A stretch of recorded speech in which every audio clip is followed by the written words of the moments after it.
Iran Israel যুদ্ধ শুরুর পর এই প্রথমবারের মতো নিজেদের সেনাদের ক্ষয়ক্ষতির আনুষ্ঠানিক হিসাব দিয়েছে ইসরায়েলি সামরিক বাহিনী। প্রকাশিত তথ্য অনুযায়ী গত ৩ দিনে আরও ৪৫ জন সেনা সহ মোট ৭৩৫ জন ইসরায়েলি সেনা আহত হয়েছেন।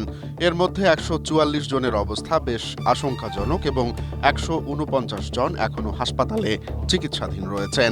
সবচেয়ে বড় বিষয় হল ইরান ও লেবানন সীমান্তে যুদ্ধবিরতি চললেও এই বিপুল সংখ্যক সেনা হতাহতের কোনো সঠিক কারণ ব্যাখ্যা করেনি ইসরায়েল।